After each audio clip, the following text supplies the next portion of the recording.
Hello दोस्तों। आज हम लाए हैं आप लोगों के लिए एक ट्रक ड्राइवर की आप बीती तो शुरू करते हैं, लेकिन उससे पहले अगर आप लोग चाहते हैं आपका नाम वीडियो में लिया जाए तो आप अपना और अपने शहर का नाम कमेंट में लिखो। हम आगे आने वाली वीडियो में ज़रूर लेंगे। अब कहानी को शुरू करते हैं। मेरा नाम रघुवीर है और मैं पिछले 25 सालों से हाईवे पर अपनी ज़िंदगी गुजार रहा हूँ। स्टीयरिंग व्हील ही मेरा घर है और ये ट्रक मेरा साथी। लेकिन उस काली रात ने मेरी जिंदगी और मेरी रूह को हमेशा के लिए बदल दिया। जो मंजर मैंने देखा उसने मेरी नींदें हमेशा के लिए छीन लीं। यह बात पिछले साल की है, जब मैं और मेरा खलासी, जिसका नाम छोटू था, हम लोग विशाखापत्तनम से लोहे का सरिया लाद कर रायपुर की तरफ जा रहे थे। छोटू महज 19 साल का लड़का था, बड़ा हंसमुख और मेहनती था। उसे ट्रक चलाने का बहुत शौक था और वो मुझे हमेशा उस्ताद कहकर बुलाता था। हम लोग बस्तर के जंगलों वाले रास्ते से गुजर रहे थे। रात के करीब 2 बज रहे होंगे और आसमान में बादल ऐसे घिरे थे जैसे आज दुनिया को डुबो ही देंगे। घनघोर बारिश हो रही थी और वाइपर चलने के बावजूद सामने का रास्ता धुंधला दिखाई दे रहा था। घाट का रास्ता था, इसीलिए मैं गाड़ी दूसरे गियर में धीरे धीरे चला रहा था। छोटू बगल वाली सीट पर बैठा बीड़ी पी रहा था और बार बार कह रहा था कि उस्ताद आगे किसी ढाबे पर रोक लो। मौसम बहुत खराब है, लेकिन मुझे समय पर माल पहुंचाना था, इसलिए मैंने उसकी बात अनसुनी कर दी और गाड़ी को आगे बढ़ाता रहा। जैसे जैसे हम जंगल के बीचों बीच पहुंच रहे थे, कोहरा इतना घना हो गया कि हेडलाइट की रोशनी भी बस कुछ फीट तक ही जा पा रही थी। अचानक ट्रक के इंजन से एक अजीब सी आवाज आने लगी और गाड़ी झटके खाने लगी। मुझे लगा शायद डीजल में कचरा आ गया है या फिर रेडिएटर गर्म हो गया है। मैंने गाड़ी को सड़क के किनारे दबाया और हैंड ब्रेक लगा दिया। बाहर सन्नाटा इतना गहरा था कि बारिश की बूंदों की आवाज भी डरावनी लगा रही थी। छोटू ने टॉर्च उठाई और बोला, उस्ताद आप बैठो, मैं नीचे जाकर देखता हूं क्या माजरा है। मैंने उसे रोका नहीं, क्योंकि मुझे बहुत थकान हो रही थी और मुझे लगा कि कोई छोटी मोटी दिक्कत होगी। छोटू ने दरवाज़ा खोला और बाहर तूफानी हवा के थपेड़ों के बीच कूद गया। उसने बोनट खोला और मैं अंदर बैठा शीशे से उसे धुंधला धुंधला देख रहा था। वो टॉर्च की रोशनी में इंजन चेक कर रहा था। करीब 5 मिनट बीत गए, लेकिन छोटू वापस नहीं आया और न ही उसने कोई इशारा किया। मैंने शीशा थोड़ा नीचे किया और आवाज लगाई, अरे ओ छोटू, क्या हुआ बे, इतनी देर क्यों लगा रहा है?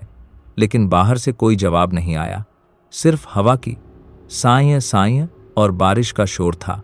मेरे मन में एक अजीब सी बेचैनी होने लगी। मैंने फिर जोर से आवाज दी, छोटू, लेकिन इस बार भी खामोशी ही मिली। मुझे लगा शायद वो लघुशंका के लिए झाड़ियों की तरफ गया होगा। मैं अपनी सीट से टॉर्च निकालकर नीचे उतरने ही वाला था कि तभी ट्रक जोर से हिल गया, जैसे किसी ने बहुत भारी चीज ट्रक से टकरा दी हो। मेरा दिल जोर से धड़कने लगा। मैंने सामने देखा तो बोनट खुला हुआ था, लेकिन छोटू वहां नहीं था। मैंने अपनी टॉर्च जलाई और ड्राइवर साइड का दरवाज़ा खोला। जैसे ही मैंने पैर नीचे रखा, मुझे कीचड़ में कुछ गीला और चिपचिपा महसूस हुआ। मैंने टॉर्च नीचे की तो मेरी रूह कांप गई। बारिश के पानी के साथ गहरा लाल खून बह रहा था। मेरा गला सूख गया। मैंने डरते डरते टॉर्च की रोशनी ट्रक के आगे की तरफ घुमाई और जो मैंने देखा उसने मेरे होश उड़ा दिए। छोटू का शरीर जमीन पर नहीं था, बल्कि वो ट्रक के बम्पर के ऊपर औंधे मुंह लटका हुआ था। उसकी गर्दन अजीब तरीके से मुड़ी हुई थी, जैसे किसी ने उसे एक झटके में तोड़ दिया हो। उसकी आंखें फटी की फटी थीं और चेहरे पर भयानक डर जमा हुआ था। मैं चीखना चाहता था, लेकिन मेरे गले से आवाज ही नहीं निकल रही थी। मैं समझ नहीं पा रहा था कि सिर्फ 2 मिनट में ये कैसे हो गया। अभी मैं छोटू की लाश को देख ही रहा था कि मुझे जंगल की झाड़ियों से एक अजीब सी गुर्राने की आवाज सुनाई दी। वो आवाज किसी जानवर की नहीं थी। वो इतनी भारी और कड़कदार थी कि मेरे कानों के पर्दे हिल गए। मैंने टॉर्च उस दिशा में घुमाई तो देखा कि 2 लाल अंगारे जैसी आंखें अंधेरे में चमक रही थीं। वो चीज धीरे धीरे झाड़ियों से बाहर निकल रही थी। उसका कद इंसानों से कहीं ज्यादा बड़ा था और शरीर पर बाल ही बाल थे। मैं अपनी जान बचाने के लिए तुरंत ट्रक के अंदर कूदा और दरवाज़ा लॉक कर लिया। मेरे हाथ पैर कांप रहे थे और मैं चाबी घुमाने की कोशिश कर रहा था, लेकिन ट्रक स्टार्ट ही नहीं हो रहा था। तभी धड़ाम से एक जोरदार आवाज़ आई और ट्रक फिर से हिल गया। वो चीज़ अब मेरे ट्रक के ऊपर चढ़ चुकी थी और मैं केबिन में अकेला था। बाहर छोटू की लाश लटक रही थी और ऊपर छत पर मौत नाच रही थी। मुझे पता था कि अब मेरी बारी है। तभी छत पर लोहे को खुरचने की तीखी आवाज़ आने लगी, जैसे कोई बड़े बड़े नाखूनों से ट्रक की छत को फाड़ने की कोशिश कर रहा हो। मैं हनुमान चालीसा बुदबुदाने लगा, लेकिन डर के मारे शब्द मुंह से निकल ही नहीं रहे थे। तभी सामने वाले शीशे पर ऊपर से एक लंबा काला हाथ नीचे लटका और उसने वाइपर को उखाड़कर फेंक दिया। छत पर होती उस खुरचने की आवाज़ ने मेरे रोंगटे खड़े कर दिए थे और मैं हनुमान चालीसा का पाठ कर रहा था, लेकिन मेरा दिमाग पूरी तरह सुन्न हो चुका था, क्योंकि मेरे सामने शीशे के उस पार मेरे अपने खलासी छोटू की लाश लटक रही थी, जिसकी सूजी हुई आंखें मुझे ही घूर रही थीं। तभी छत से एक और जोरदार धमाका हुआ, जैसे वो चीज़ अब केबिन के ठीक ऊपर कूद रही हो, और उसी पल लोहे की छत पर एक बड़ा सा गड्ढा बन गया, जिसे देखकर मुझे लगा कि अब वो शैतान लोहे को फाड़कर अंदर घुस आएगा। उस डेंट को देखकर मेरी रही सही हिम्मत भी जवाब देने लगी थी, लेकिन मुझे पता था कि अगर मैं यहाँ रुका तो मैं भी छोटू की तरह मारा जाऊंगा। मैंने कांपते हाथों से एक बार फिर चाबी घुमाई और ईश्वर का नाम लिया। इस बार किस्मत ने मेरा साथ दिया और इंजन घरघराकर स्टार्ट हो गया। मैंने बिना एक पल गंवाए एक्सीलेटर पर पैर रखा और क्लच छोड़ दिया। ट्रक एक झटके के साथ आगे बढ़ा और उस झटके की वजह से बोनट पर लटकी छोटू की लाश फिसलकर नीचे गिर गई और टायरों के नीचे आने की एक गीली और भयानक आवाज़ आई, जिसे सुनकर मेरा कलेजा मुंह को आर की गया। लेकिन मैं रुक नहीं सकता था। मैंने गियर बदला और गाड़ी की रफ्तार बढ़ा दी। वो पहाड़ी रास्ता और खतरनाक मोड़ होने के बावजूद मैं 60-70 की स्पीड में ट्रक दौड़ा रहा था। मुझे लगा कि ट्रक चलने से वो चीज़ ऊपर से गिर गई होगी, लेकिन मेरा ये वहम बस कुछ सेकंड ही टिक पाया, क्योंकि तभी ड्राइवर साइड की खिड़की पर, जो मैंने बंद कर रखी थी, एक भयानक काले और रोएंदार हाथ ने जोरदार मुक्का मारा। कांच में दरारें पड़ गईं और मैंने देखा कि वो चीज़ खिड़की से चिपक गई थी। उसका चेहरा तो नहीं दिख रहा था, लेकिन उसके शरीर से सड़े हुए मांस की ऐसी बदबू आ रही थी कि मेरा दम घुटने लगा। वो ट्रक के चलते हुए भी खिड़की से लटका हुआ था और लगातार शीशा तोड़ने की कोशिश कर रहा था। मैं पागलों की तरह स्टीयरिंग घुमा रहा था और ट्रक को कभी दाएं तो कभी बाएं लहरा रहा था ताकि वो गिर जाए, लेकिन उसकी पकड़ लोहे जैसी मजबूत थी। तभी एक ऐसी घटना हुई जिसने मेरे खून को पानी कर दिया बाहर। उस शोर और हवा की आवाज़ के बीच मुझे छोटू की आवाज़ सुनाई दी, उस्ताद गाड़ी रोको। मैंने एक बहुत बड़ा रिस्क लिया और मोड़ पर गाड़ी धीमी करने के बजाय मैंने झटके से स्टीयरिंग काट दिया। ट्रक के पहिए हवा में उठ गए और मुझे लगा कि गाड़ी पलट जाएगी, लेकिन इसी झटके से वो शैतान अपनी पकड़ खो बैठा और एक लंबी और डरावनी चीख के साथ वो खिड़की से छूटकर पीछे खाई के अंधेरे में गिर गया। मैं फिर भी नहीं रुका। मेरे गले पर उसके नाखूनों की जलन हो रही थी और पूरा शरीर पसीने से भीगा था। मैं ट्रक को पागलों की तरह भगाता रहा जब तक कि मुझे एक पेट्रोल पंप और उसके साथ बना एक ढाबा नहीं दिखा। गया मैंने ट्रक को पंप की रोशनी में ले जाकर इतनी जोर से ब्रेक मारा कि टायर जलने की बदबू आ गई। मैं ट्रक से नीचे कूदा और भागकर उजाले में गया। वहां 2-3 और ट्रक वाले और पेट्रोल पंप का एक गार्ड खड़े थे, जो मुझे देखकर हैरान रह गए। मेरी हालत पागलों जैसी थी। मेरे कपड़े फटे हुए थे। वो ही बोल पा रहा था। उन लोगों ने मुझे पानी पिलाया और पूछा कि क्या हुआ है। मैंने कांपते हुए इशारे से अपने ट्रक की तरफ बताया। वो लोग मेरे ट्रक के पास गए और जैसे ही उन्होंने टॉर्च की रोशनी ट्रक पर मारी तो वहां सन्नाटा छा जाएंगे। मैं भी हिम्मत करके उनके पीछे गया और जो मैंने देखा उसने मुझे फिर से दहला दिया। ट्रक की छत पूरी तरह पिचकी हुई थी, जैसे किसी ने हथौए से उसे कूट दिया हो, और ड्राइवर साइड के दरवाजे पर गहरे पंजों के निशान थे जो लोहे को चीरकर बनाए गए थे, लेकिन सबसे डरावनी चीज ट्रक के पीछे लटकी हुई थी। ट्रक के पिछले हिस्से में जहां नंबर प्लेट होती है, वहां खून से सने हुए एक कपड़े का टुकड़ा अटका हुआ था। यह छोटू की शर्ट का वही टुकड़ा था जो उसने आज सुबह पहनी थी। लेकिन सस्पेंस अभी खत्म नहीं हुआ था, क्योंकि पेट्रोल पंप के गार्ड ने एक अजीब सी बात कही। उसने टॉर्च की रोशनी ट्रक के टायरों पर डाली और कांपती आवाज में बोला, साहब, आप कह रहे हो कि आप अकेले जान बचाकर आए हो, लेकिन ट्रक के पिछले टायरों के बीच में ये कौन फंसा हुआ है? मैंने जब झुककर देखा तो मेरी आंखों के सामने अंधेरा छा गया। टायरों के बीच में कोई इंसान नहीं था, बल्कि हड्डियों का एक ढांचा फंसा हुआ था जिस पर ताज़ा मांस लगा था। लेकिन वो ढांचा किसी आम इंसान के आकार का नहीं था। उसके हाथ बहुत लंबे थे और खोपड़ी का आकार अजीब था। क्या वो छोटू था या वो शैतान खुद मेरे ट्रक के नीचे आ गया था? और अगर वो शैतान था तो फिर वो खाई में कौन गिरा था? तभी मुझे ट्रक के केबिन के अंदर से, जहां अब कोई नहीं था, वही जानी पहचानी आवाज सुनाई दी, उस्ताद, गाड़ी क्यों रोक दी? अभी तो मंजिल बहुत दूर है। और उस आवाज के साथ ही ट्रक की हेडलाइट्स अपने आप बुझ गईं और पूरे पेट्रोल पंप की लाइट भी एक झटके में चली गई और हम सब घने अंधेरे में और उस खूनी सन्नाटे में घिर गए, जहां अब सिर्फ भारी सांसों की आवाजें आ रही थीं। उस घने अंधेरे में जब पेट्रोल पंप की लाइटें गुल हुईं तो ऐसा लगा जैसे हम सब किसी कब्र में जिंदा दफन हो गए हों। बस हमारी तेजी से चलती सांसें और वो मनहूस आवाज गूंज रही थी जो मेरे ट्रक के केबिन से आ रही थी, उस्ताद, मुझे ठंड लग रही है, दरवाज़ा खोलो। वो आवाज़ अब और भी पास से आती हुई महसूस हो रही थी, जैसे कोई मेरे कान के बिल्कुल पास फुसफुसा रहा हो। पंप के गार्ड ने कांपते हाथों से अपनी टॉर्च जलाई, जिसकी रोशनी हिल रही थी, और उसने रोशनी सीधी ट्रक के केबिन पर मारी। लेकिन केबिन हार खाली था। वहां कोई नहीं था, न छोटू और न ही वो शैतान, मगर स्टीयरिंग व्हील अपने आप धीरे धीरे घूम रहा था, जैसे कोई अदृश्य शक्ति उसे चला रही हो। यह देखकर हमारे साथ खड़ा एक दूसरा ट्रक ड्राइवर, जिसका नाम बलबीर था, वो गुस्से और डर के मारे चिल्लाया, कौन है वहां, सामने आओ। और उसने अपनी लोहे की रॉड निकाल ली। वो ट्रक की तरफ बढ़ा। मैंने उसे रोकने की कोशिश की, मत जा भाई, वो इंसान नहीं है। लेकिन उसने मेरी नहीं सुनी।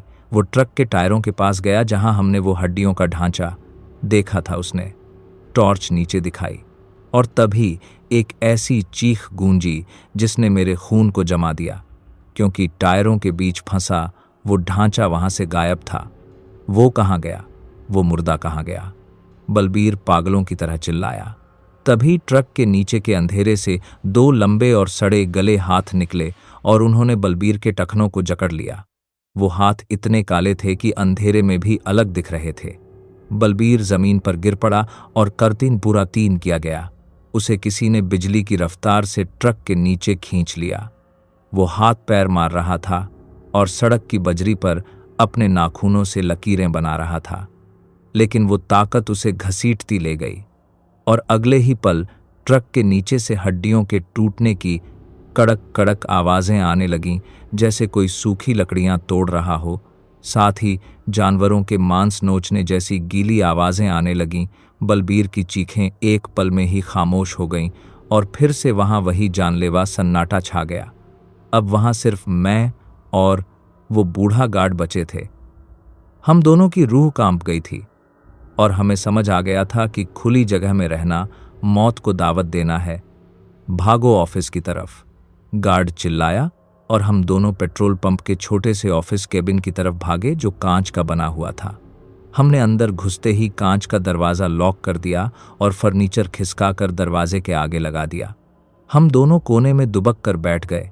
बाहर बिल्कुल अंधेरा था और ट्रक के नीचे से अब एक भारी भरकम आकृति बाहर निकल रही थी। गार्ड ने ऑफिस की लाइट बंद कर दी ताकि वो हमें देख न सके। हम अंधेरे में एक दूसरे का हाथ पकड़े बैठे थे कि तभी कांच के दरवाजे पर ठक ठक ठक की आवाज हुई। हम दोनों ने सांस रोक ली। मेरी नज़र कांच के पार गई, जहां बाहर की मध्यम रोशनी में एक चेहरा दिखाई दे रहा था। वो चेहरा छोटू का था, लेकिन वो छोटू नहीं हो सकता था। उसका सिर धड़ से अलग होकर एक तरफ लटका हुआ था और उसकी जीभ बाहर लटकी हुई थी। वो कांच पर अपना सिर मार रहा था और उसकी फटी हुई आंखों में एक शैतानी हंसी थी। वो लगातार बोले जा रहा था, उस्ताद, दरवाज़ा खोलो। देखो, मैं वापस आ गया। बलबीर भी मेरे साथ है। और तभी उसने एक कटा हुआ हाथ उठाकर कांच पर चिपका दिया, जो शायद बलबीर का था। मैं डर के मारे चीखना चाहता था, लेकिन आवाज़ नहीं निकल रही थी।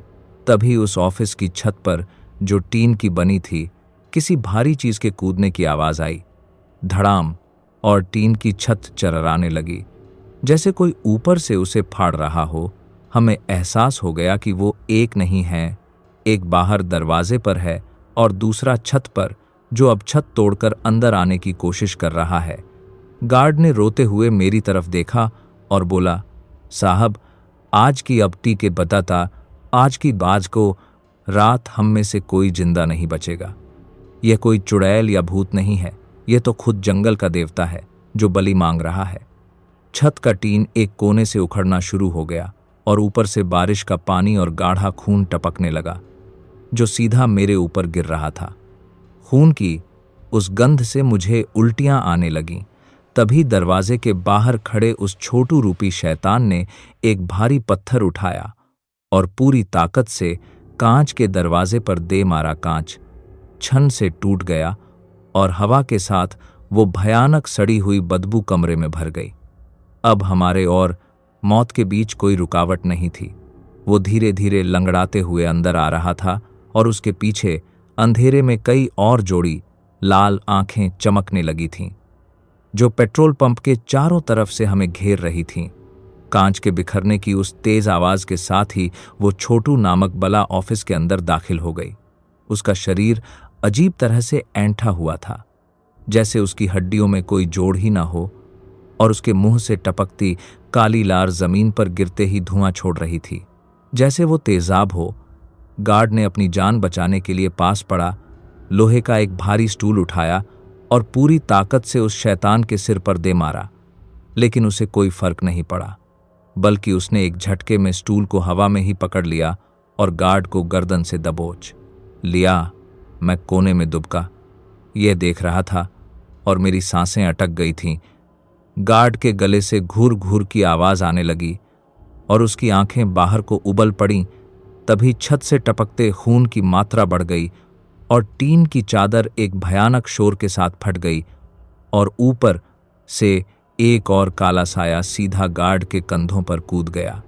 यह वही चीज थी जिसने जंगल में मेरे ट्रक पर हमला किया था।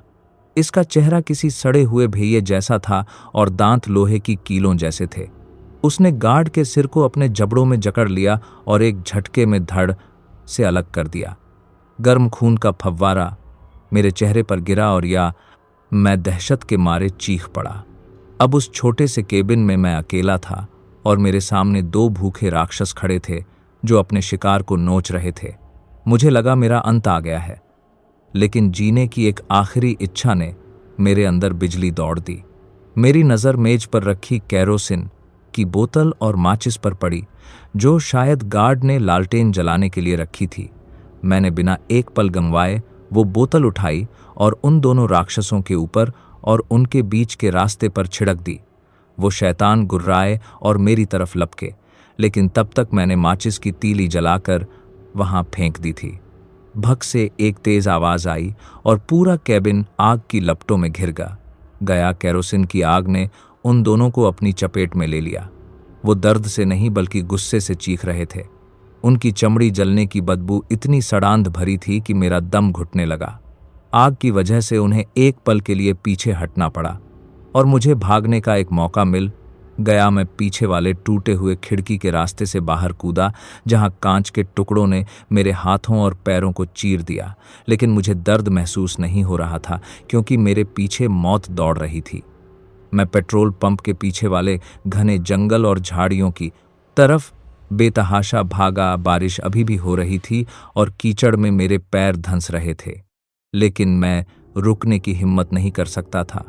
पीछे से ऑफिस केबिन के फटने और उन राक्षसों के चीखने की आवाजें आ रही थीं, जो अब और भी डरावनी हो गई थीं।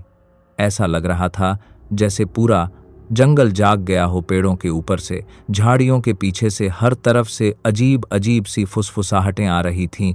रघुवीर, कहाँ जाओगे? तुम हमारे हो। ये आवाज़ें मेरे दिमाग में गूंज रही थीं।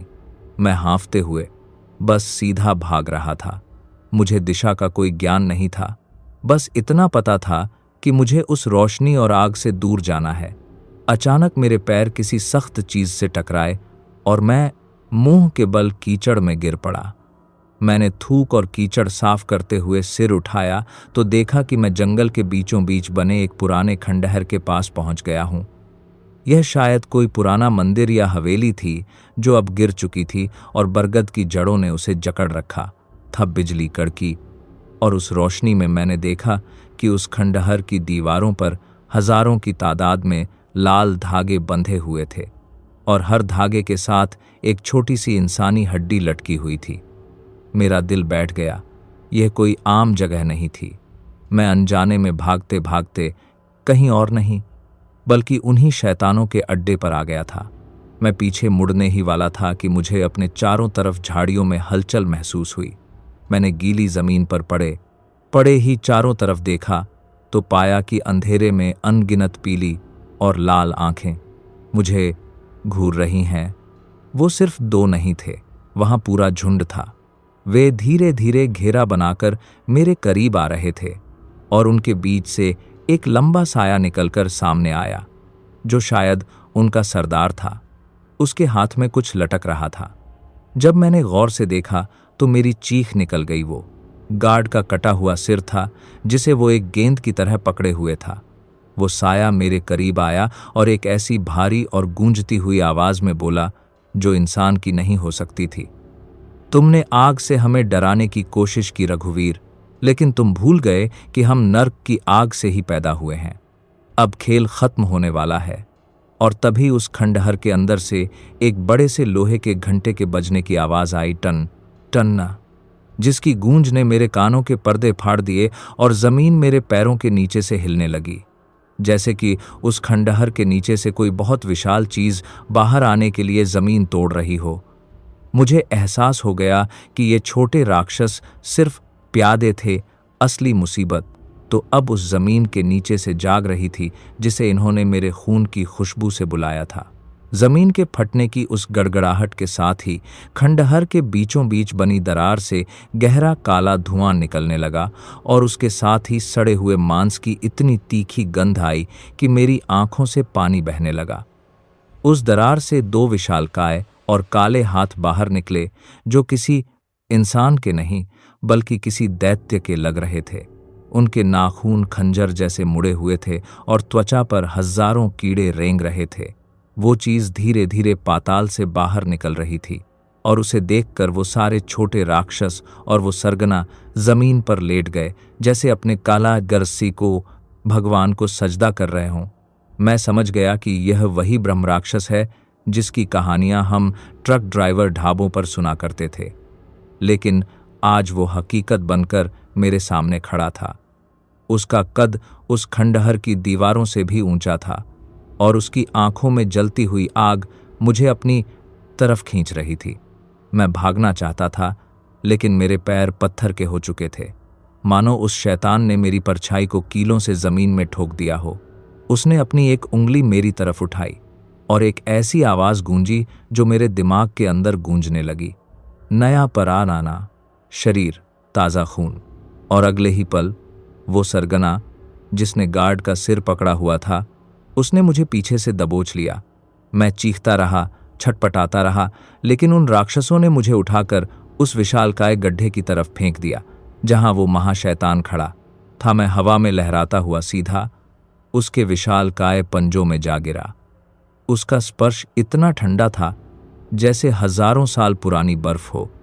उसने मुझे अपने चेहरे के करीब किया और अपना विशाल मुंह खोला जिसमें अंधेरे के सिवाय कुछ नहीं था।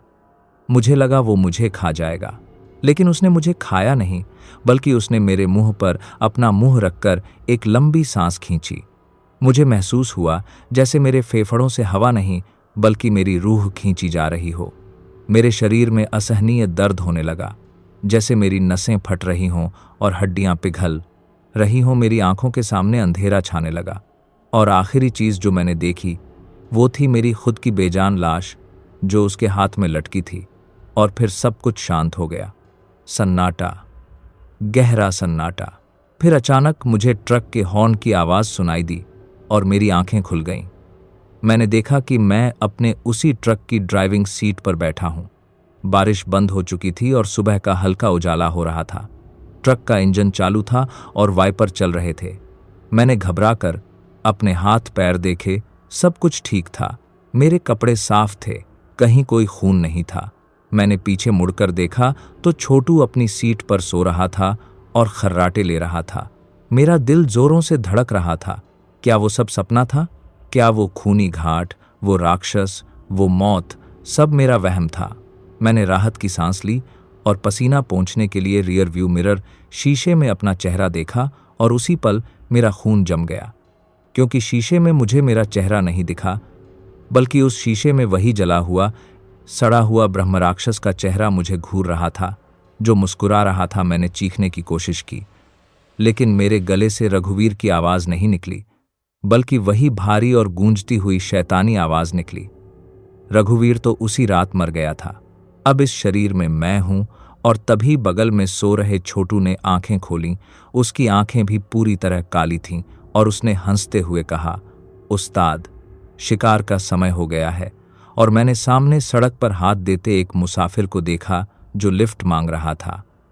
मैंने एक शैतानी मुस्कान के साथ एक्सीलेटर दबाया और ट्रक को उस अनजान मुसाफिर की तरफ बढ़ा दिया जो नहीं जानता था कि वो किसी ट्रक में नहीं, बल्कि एक चलते फिरते कब्रिस्तान में बैठने वाला है। और अब अगर आप किसी हाईवे पर रात को ट्रक में लिफ्ट लें और ड्राइवर आपको यह कहानी सुनाए, तो ज़रा गौर से देखना कि कहीं शीशे में उसका चेहरा रघुवीर का है या उस शैतान का, क्योंकि यह कहानी मैंने यानी रघुवीर के शरीर में बैठे उस शैतान ने ही आपको सुनाई है। और अब आपकी बारी है। तो दोस्तों, आप लोगों को ये कहानी कैसी लगी हमें कमेंट बॉक्स में ज़रूर बताएं, और ऐसी ही और कहानियाँ सुनने के लिए हमारे चैनल को ज़रूर सब्सक्राइब करें। हम मिलते हैं दूसरी कहानी के साथ।